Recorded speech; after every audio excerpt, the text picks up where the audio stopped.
Welcome to It's All About the Questions, where learning to ask the right questions can help you achieve lifelong success. Now, here to help you ask all the right questions is award-winning author, international speaker, and business strategist, Laura Stewart.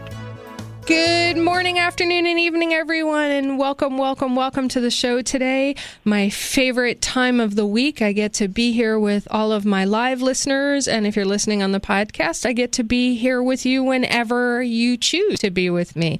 It's a beautiful thing. I get to talk to people live on the air, on the radio, and I also get to come into your homes, wherever you may be, your cars, airplanes. People have been listening. They download the podcast to their devices while they're on airplanes in all different kinds of places. So thank you for listening to my show and allowing me to bring it to 61 countries around the world at last count. And just to be able to be here with you, sharing these amazing people that I get to meet throughout my life that have shifted my own personal perspectives. And my goal is to help shift yours by giving you new questions to ask yourselves, because most of us ask questions to get the answers that we want. What if you could begin to ask questions to get the answers you need? But you know what that implies? It implies that you are able to meet people that can give you new questions, can give you new perspectives. And my guest today is definitely one of those people. If you heard my show a few weeks ago with Bob Burg talking about his new book, The Go-Giver Influencer, you heard him talk about Scumaciisms. One of his mentors and dear friends is Dondi Scumaci, and Dondi has graciously, awesomely agreed to be on the show today, and I'm so excited to have her on. She's not only, an international speaker, a best-selling author, and such a sought-after consultant that one person she did work for said, "When thinking of Dondi, I most value her commitment to making a positive difference in everything she touches." These are the people I love having on the show. So, Dondi, welcome to the show. Oh, it is so much fun to be here. Thank you for having me, and thank you for that lovely introduction. I smile because, Bob calls me his mentor. I say he's mine, so maybe we just mentor each other. Yeah, I feel the same way about Bob as you do. I met you at one of his big events ages ago, and I pulled out of my closet your mentoring in a box, pizza boxes. And I have so many of your books, your career moves, How to Plan for Success, Create Value, your other books, Design for Success, the 10 Commandments for Women in the Workplace.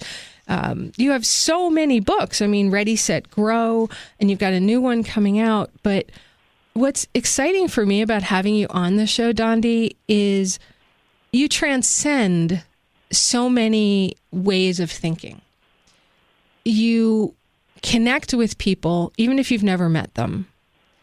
But when you think about mentoring, your name pops up because you've guided so many people in creating mentoring programs. How did you get to do the work that you're doing today? What guided you? I feel like it's your calling.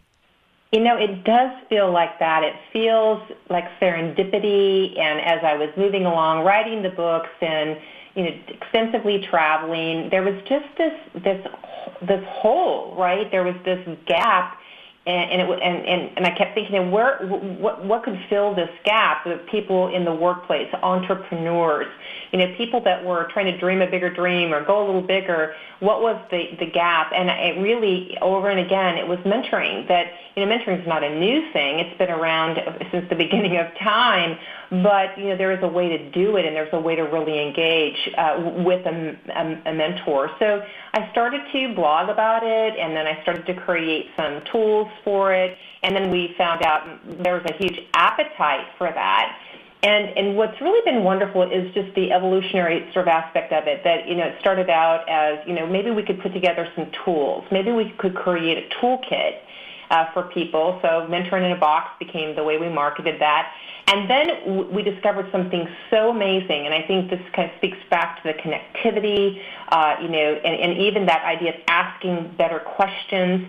We found that if you can wrap community around mentoring, it will just blast off, right? So all of a sudden, people are connected in a shared space where their goals may be different, but but what is the same is we share a lexicon, right? We speak the language of mentoring.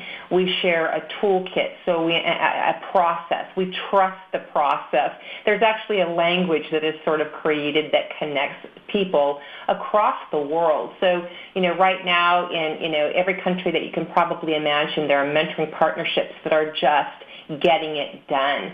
And part of their process is just so true to what you do, is that can you ask a better question? Can you ask a bigger question? So to some degree, the quality of the mentoring journey is certainly going to be guided by the kinds of questions we're willing to ask of each other. I think I'd be remiss if I didn't ask you to define mentoring, because I've seen, I mentor a number of people, both sort of informally and formally, and also paid, mostly unpaid. But people think of mentors and they think of it in a very different ways. So how do you actually define a mentor? Oh, that is a great question, because probably our definition may depend on our perspective, our experiences with mentoring. So we've all probably been mentored. We've all probably had mentors in our lives. We might not have called them that, but I would say in the short definition would be people who influence our future trajectory. So, they're on the continuum of developing oneself. If you think about a workplace model, there's performance management, and that's where the goal is to help you meet the basic requirements of the job, right? And then that maybe moves over to coaching, and coaching for performance might help you to more fully occupy your space. And maybe even start to think about ways of growing your space, but making you better right where you are. And then mentoring is the next piece in the journey, and that's making you the natural choice for the opportunities that you seek. I say that a lot. Mentoring should help you to become the natural choice for the opportunity that you seek. So, and maybe it serves us well to also talk about what mentoring is not. It is not therapy. It is not. It is not parenting. It's not a rescue mission where a mentor swoops in and saves you from the circumstances that you're in.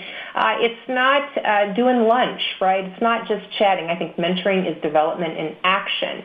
And then there's another piece too. I think that there are different formats, right? So there is formal mentoring. We certainly have a process for that we continually work on, improving that process and making it more effective and making it more robust. Formal mentoring is usually in a set time frame. There's some sort of an agreement between the protege and the mentor, and the agreement can be very personal, but it's what are we here to do? What are we trying to accomplish? And how are we going to do business with each other? Some ground rules are created.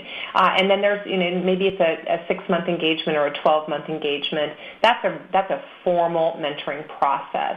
I also love the idea of situational mentoring. I call it the drive-by hallway mentoring, right? That's where I can, maybe as a protege, I can bring my case to the table, and I can be really conscious in my environment, whether it's at work or in my community or my personal life. I'm looking for those people who might be able to, as you talked at the top of the set here, create some new perspective for me.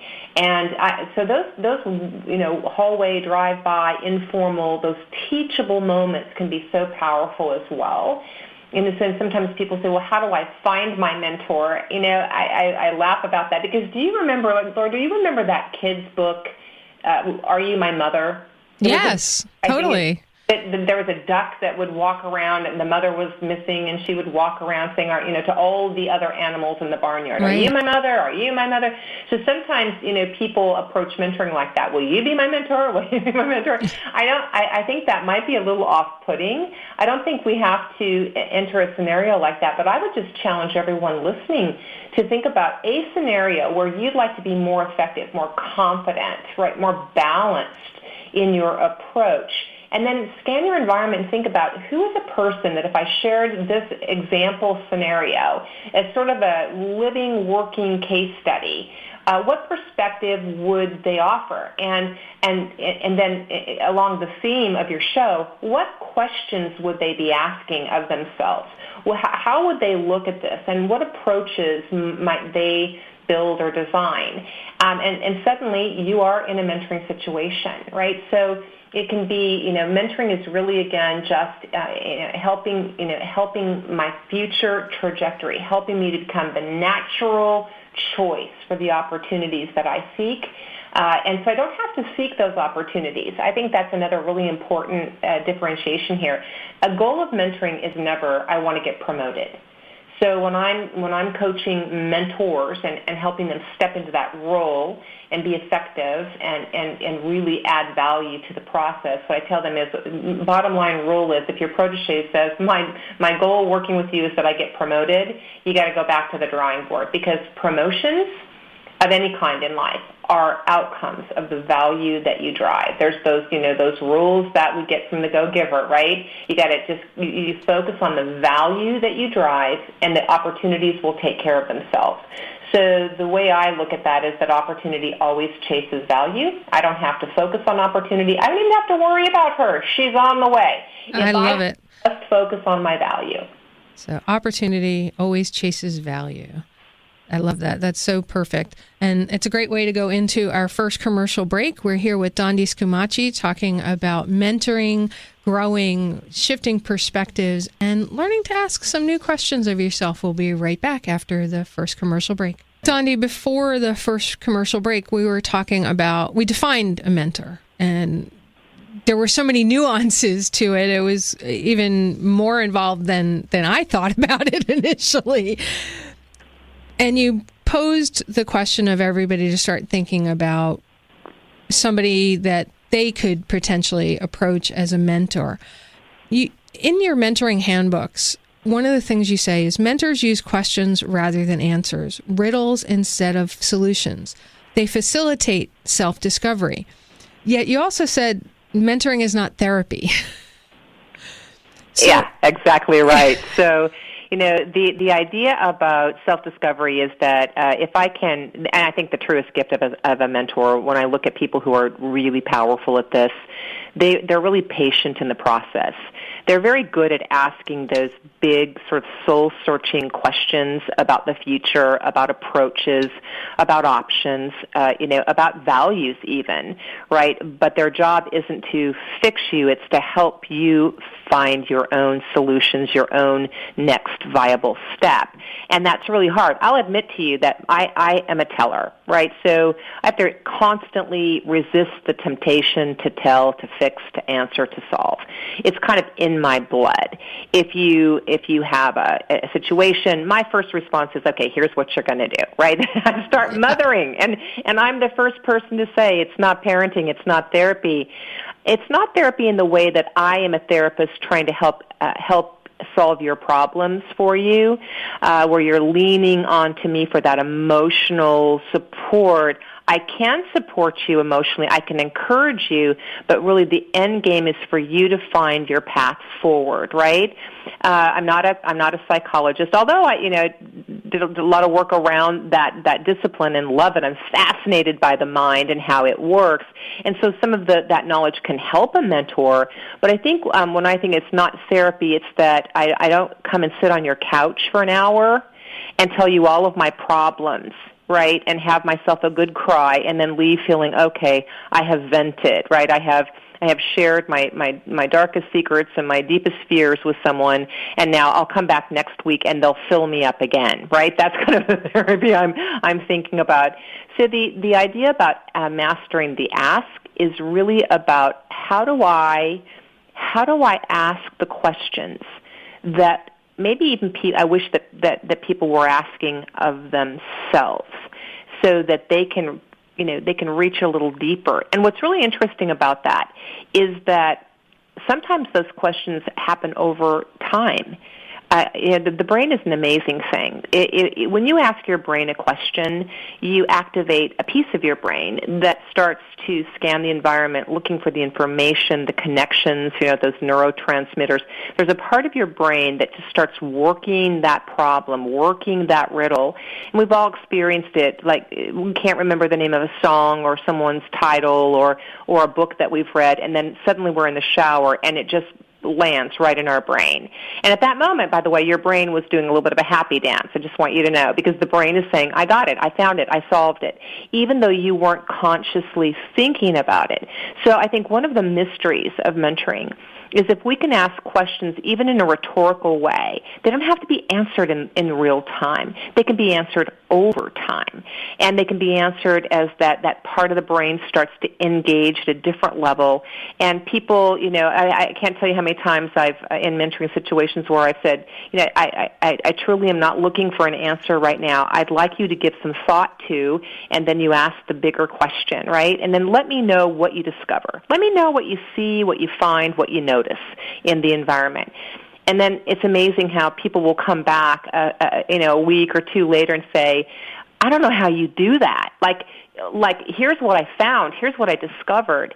And I smile and say, you're giving me way too much credit, because that was your brain. All I did was activate your brain with a question.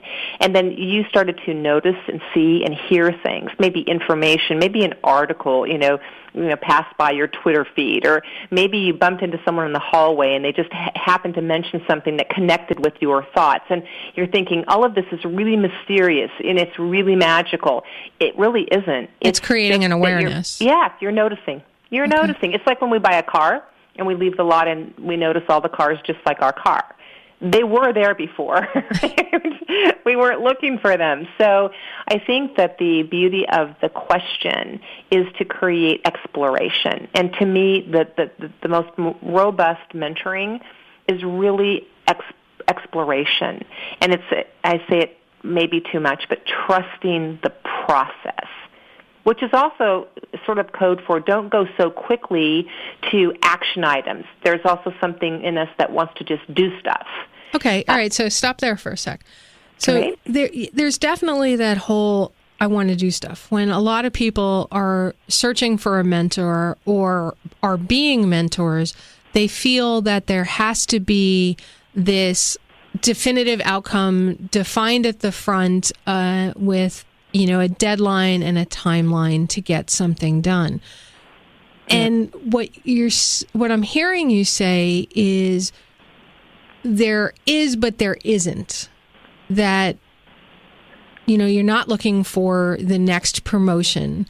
You're looking to see where your long-term view is going to be. Is that correct? Yeah, I think that you're getting at something that's really important here. I do believe that at the very beginning of a mentoring engagement where we're gonna work together for a bit. This isn't the hallway drive-by scenario. I believe that there's this process where we try to figure out what are the gaps between where you are right now and where you want to be in the future, 1, 3, 5, 10 years down the road.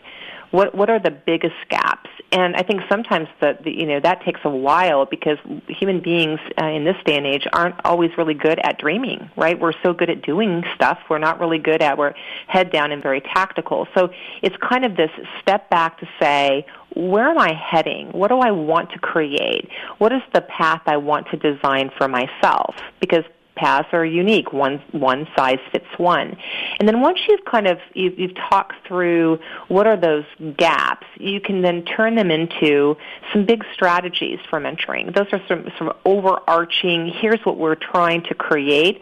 But then you remind me with your question, I think it's sort of organic, right? So as we move down the path, many times I'll hear mentoring partnerships say, we headed down a path with these overarching strategies with some little goals that we wanted to create. For example, one goal might be designing a career path or becoming more strategic or increasing my ability to influence decisions and projects, right?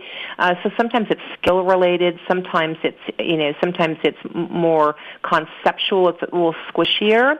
But then oftentimes people will say, as we moved down that path, we bumped into something that was way more important, and we altered the plan.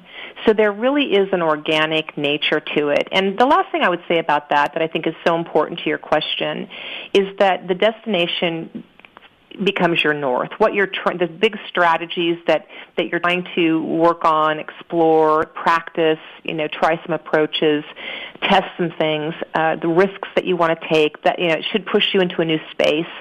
The destination is your north, but in mentoring, the journey is the whole point, right? So it's okay. Wait. Let's just say that one more time. So. In mentoring, the journey is the point. Is the whole point. Wow, that is the perfect way to go into the national news break. All right, everybody, somebody tweet that out. In mentoring, the journey is always the point. We'll be right back with more from the amazing Dondi Scumaci. I really wish you all could hear the conversations that happen during the breaks, the national news breaks. I'm going to have to figure something out on that one. I did swallow wrong and the water hit the back of my throat, so forgive me for a moment, everybody. At least I've stopped coughing.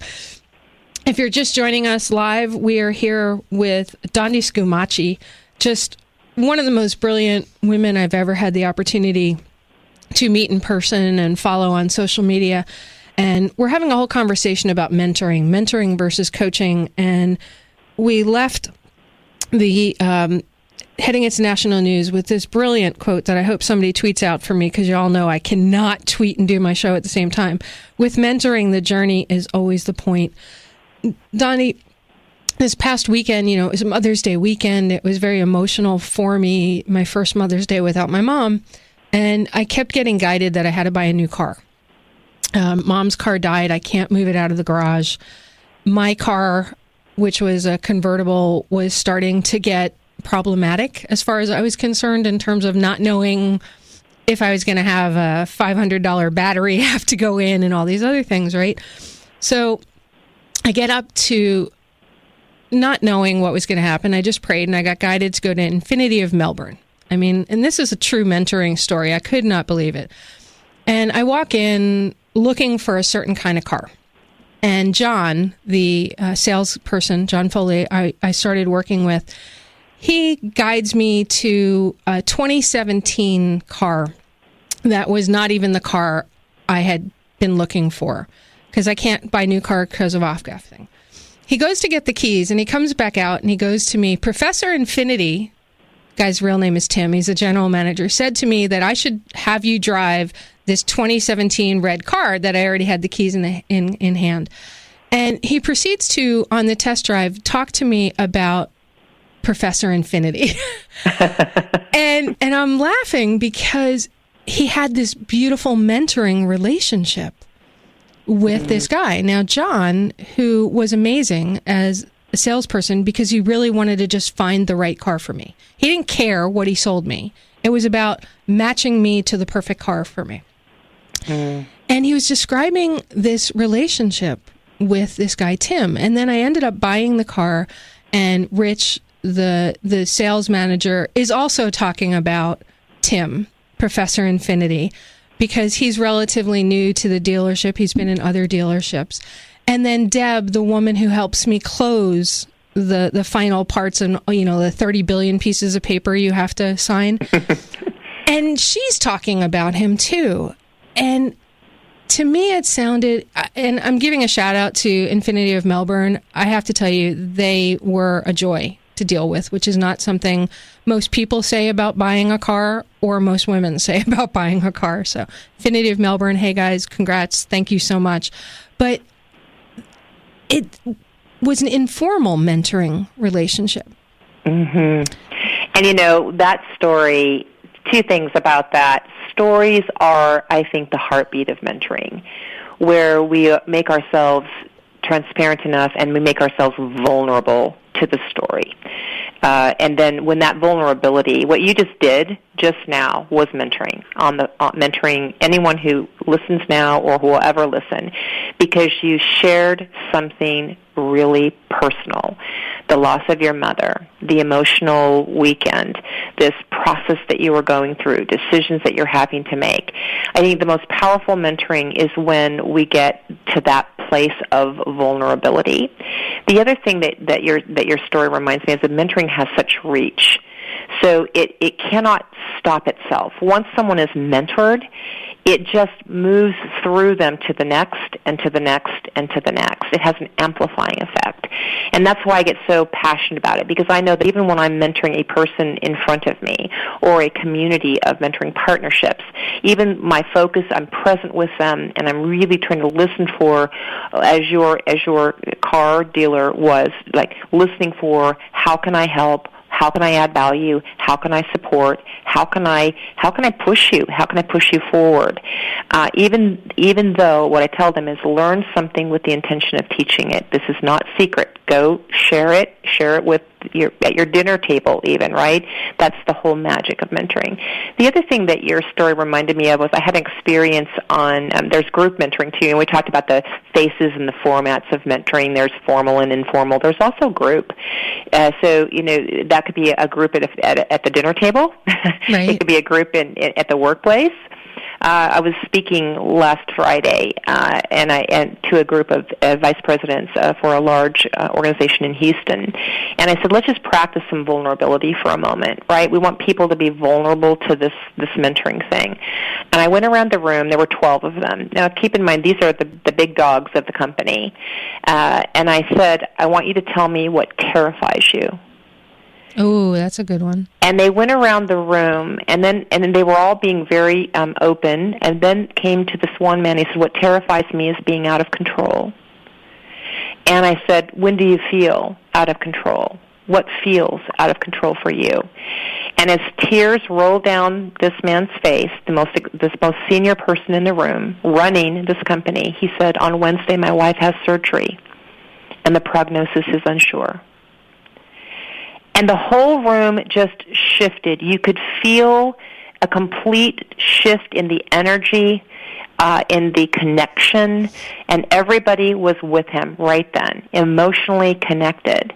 And so I think that the questions also serve us not just to find that next step or to find our opportunity. Those questions connect us. When we were finalizing the car, my mom came up quite a bit during the conversation, obviously, but they couldn't move my license plates over to the car. And they said to me, we can move your other plates over. And I didn't know what they were talking about. And they looked at me and they said, we can move your mom's plates over? Oh. And of course I started crying uncontrollably because I never even thought, could do something like that. But it was registered to my name, because Mom couldn't drive anymore, but it was her plates, her car. And I just started crying, and I felt my mom with me. Yep. And they looked at me, and I looked at them. I said, Mom's going to be with me, isn't she? Oh, see that? And they started hugging me. And they just, not your normal car dealer, right? No. So just like your boardroom thing, those things so can present. happen anywhere. Yeah, just so present. See, that is mentoring, because mentoring not only supports us in the future, but it also supports us in the moment. Right. And great mentoring really does speak a language that says, I see you. I see what's important to you. I see what you value. Thank you for sharing that with me. Thank you for being that vulnerable with me so that I can really know who you are. Because if I know who you are and what you care about and what moves you, we'll figure all the other stuff out. We'll figure all that out. That's not a problem. But the first step, and that's why when we talked about, they didn't focus on, to them, what I think is just so beautiful about this story, is they weren't focusing on a car sale. They were focusing on a human being. Right. And whenever we can move that objective out of the way. It kind of speaks to what you were talking about earlier. Do we have these defined objectives? Of course, we have things we're trying to accomplish. I know they're in the business to sell cars. They didn't wake up this morning and say, let's just go make some people feel better. But what they have realized is that they make people feel better. Selling cars is just a natural outcome of that process. They don't have to focus on that. They can focus on the people. So if somebody, if a corporate, well, I have a lot of listeners. I'm trying to figure out the best way to ask you this question. A lot of my listeners are entrepreneurs, right? They're not necessarily in a corporate position, working at a car dealership or in a corporate environment, yet they're looking for mentoring as well. Mm-hmm. Can that happen for them? I mean, I know I do mentoring programs and coaching programs and things like that. I do a 100-day mentoring program. It's really more 100-day coaching, but I try to think of it more as a mentoring. How does that work in that kind of situation? Such a good question. I think it's powerful for entrepreneurs. And one of the things I think that entrepreneurs have a little bit of a leg up on is that they're used to creating things for themselves. They're not used to organizations creating a program or a process for them.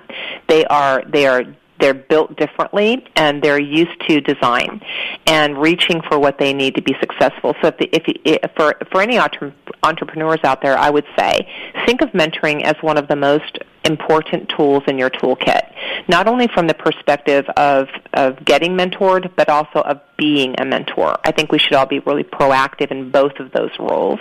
There's something you have that other people are trying to figure out.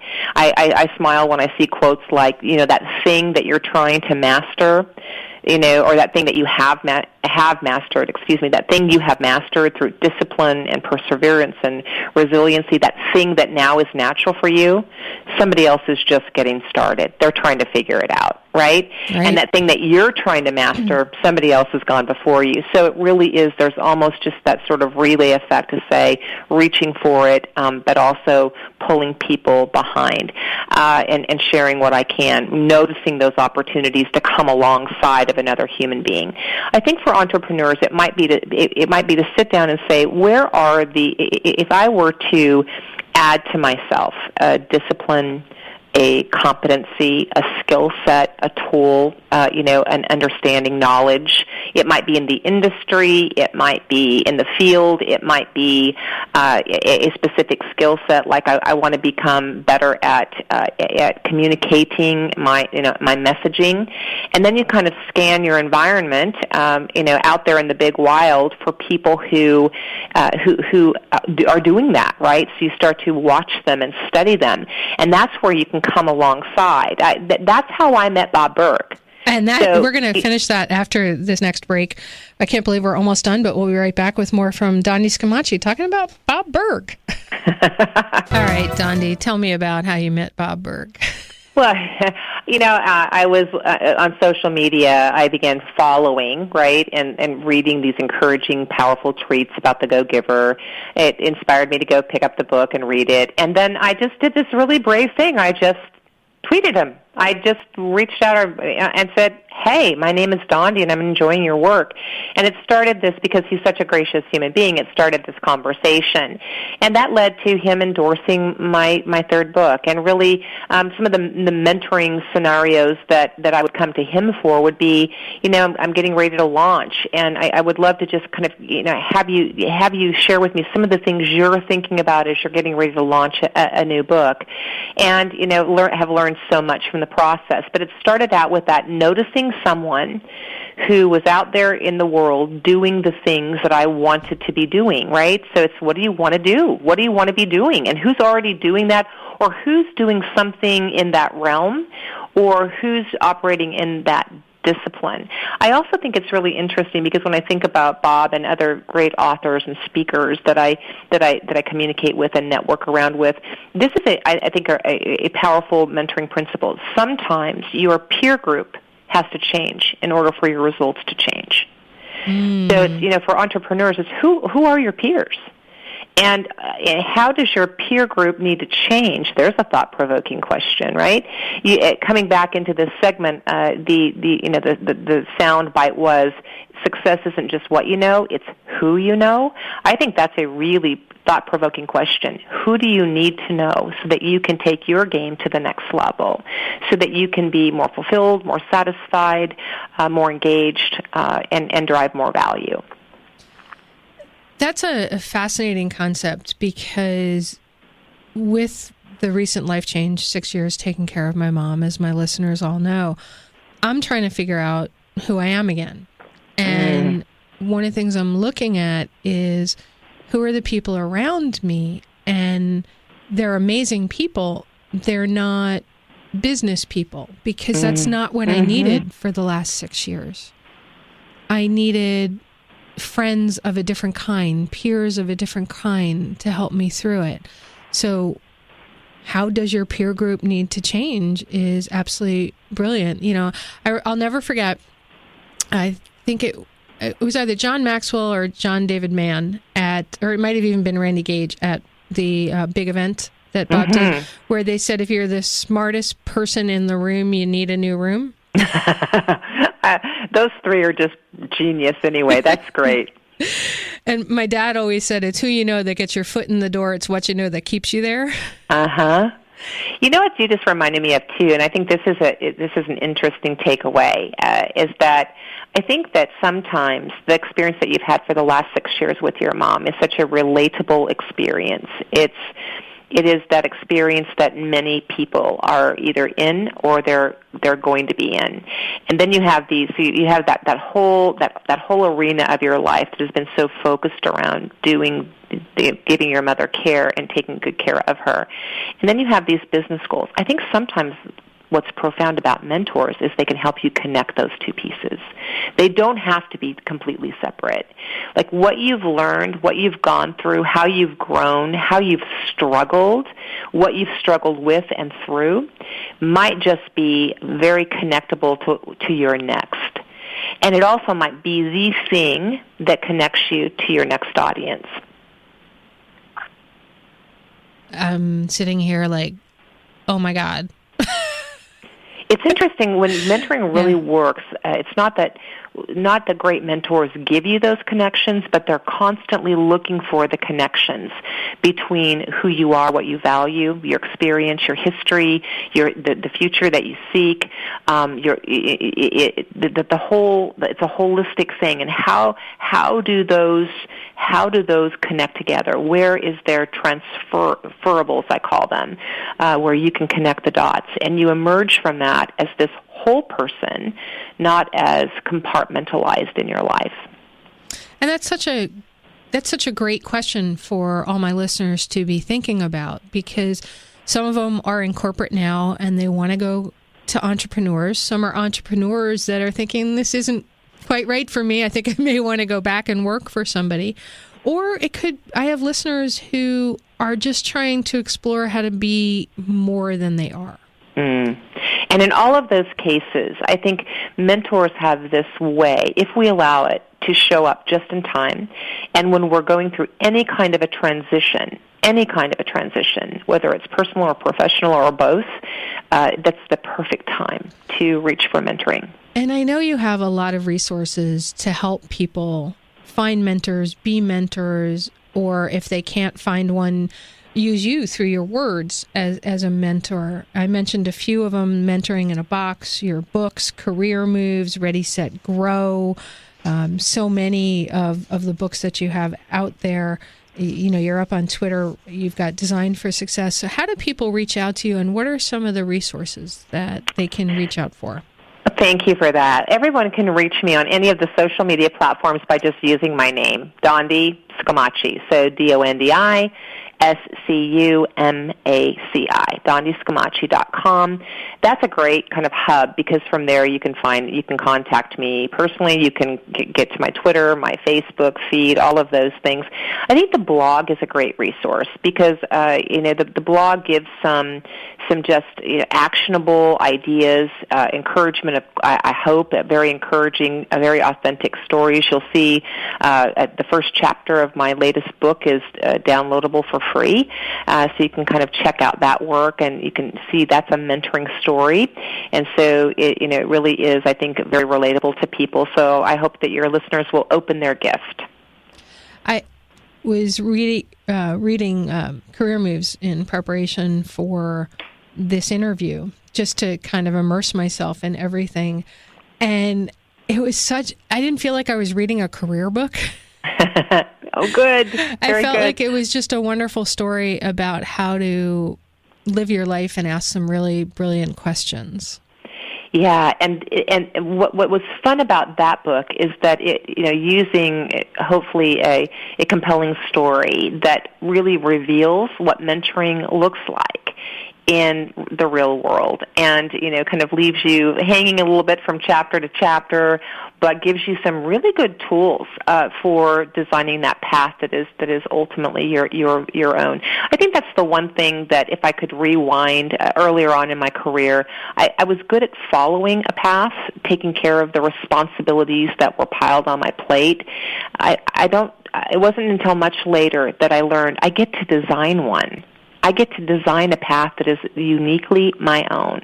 Mm-hmm. And that was a liberating moment for me. So, great way to sort of close up the show is to say, are you following a path, or are you designing a path for yourself? Yeah, that's a great question.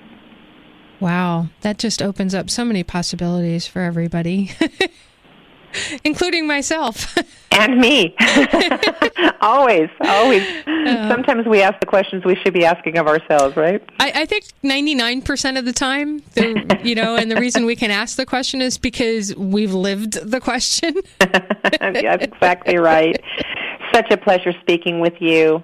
I'm so glad that you were able to be on the show today, Dondi. I learned so much myself, and I know my listeners have gotten a lot out of just this whole conversation of mentoring and the possibilities that are open for them. Oh, thank you for that. It's been a pleasure, and I wish all of your listeners and you nothing but the best.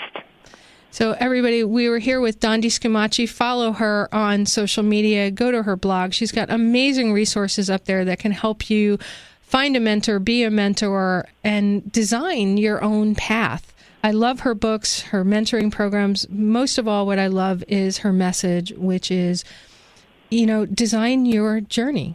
It's up to you to be who you want to be. And remember, the right questions can change your life. So what are you asking today? Hug someone you love today, and just know I'm hugging you back. Have a great day. You've been listening to It's All About the Questions, starring Laura Stewart. Connect with Laura at it'sallaboutthequestions.com and download a free workbook that will help you ask better questions starting today.